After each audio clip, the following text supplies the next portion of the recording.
So I'm really interested to hear this guy's story. You know, when people have these really close encounters, It really makes you want to get to the bottom of all of this.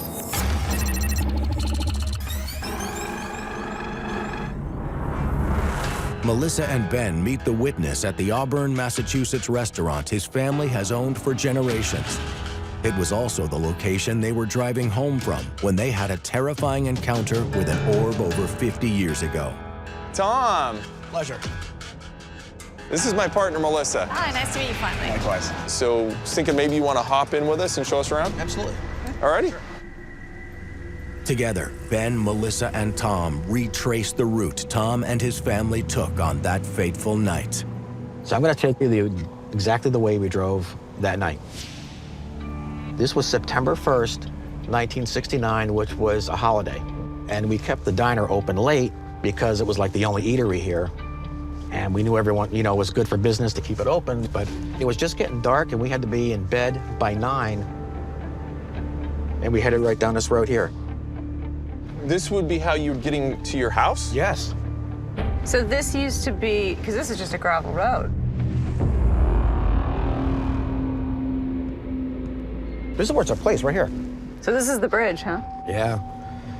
Yeah, we were coming into this about 8:30 at night.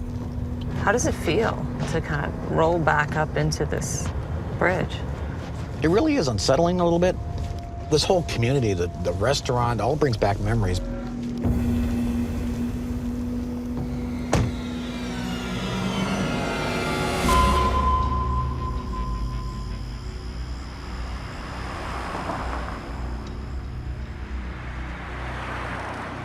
So we were coming through here in a station wagon. My mother was driving. My grandmother was in the passenger seat. As we exited this bridge, my grandmother had turned around and she saw the sphere. This thing was huge. It had like a roll to it, like an ocean wave in the middle of it. It was very crisp, and it was right over there. Yes, right over the water.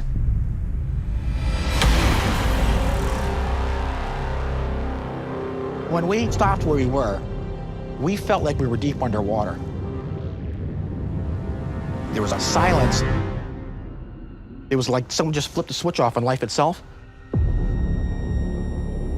And then there was this flash.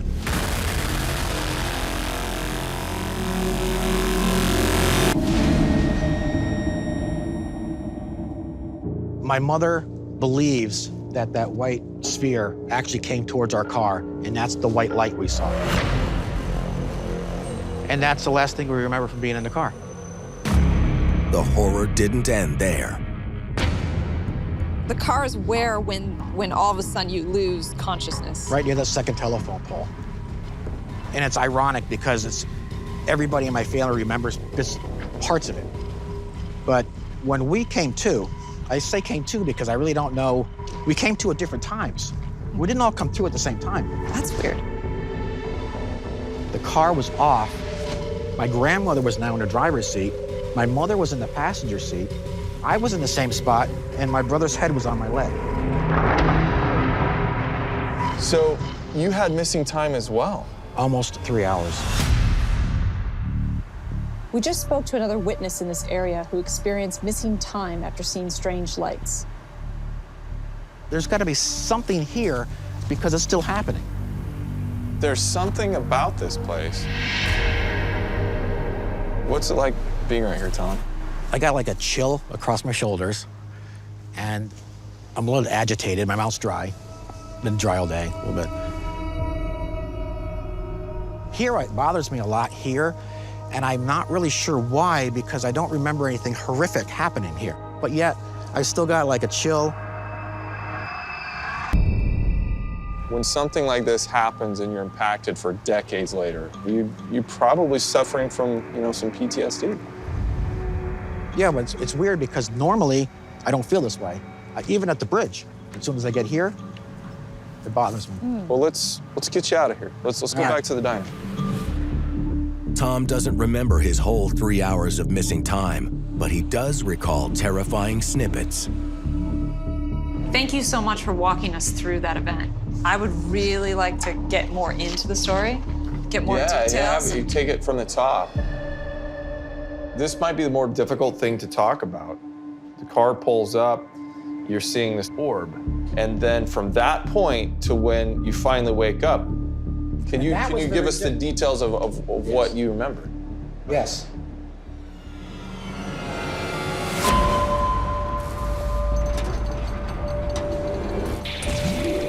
Thom found himself on a massive alien ship with no idea where his family was.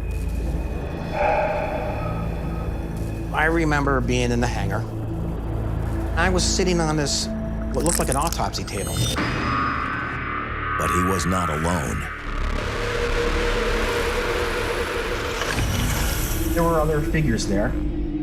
Some looked like an ant, the head like a football, stick-like legs like bamboo. There was nowhere to run. This apparatus came down from the ceiling,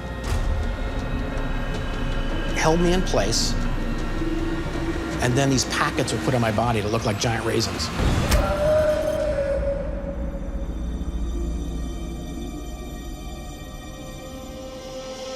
What are you feeling this whole time? I mean, I was going in and out of being scared. And I remember other things too that I don't say too often, like being hurt. I remember sitting somewhere and screaming because I had what felt like boiling water going through my back and arms. Like they put something in you. What it felt like, maybe a liquid or a fluid. So that was painful. The arm was painful. I think it's terrifying. It's like It's absolutely terrifying.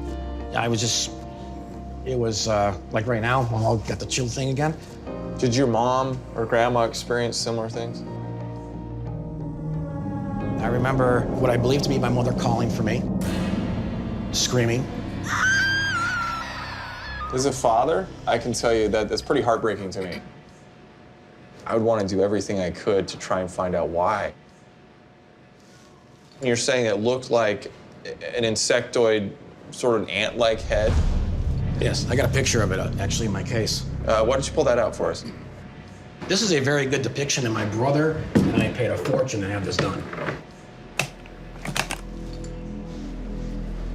Oh.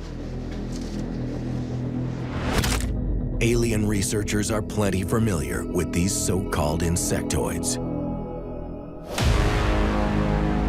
The insectoid interactions with abductees are very traumatic. It's a horrific experience. It amounts to torture. They have absolutely no concern for you as a human being in any sense of the word. They're intelligent, they know what they're doing. Some people describe insectoids as having large eyes and little mandibles for a mouth. I think you're in danger if you're in their domain.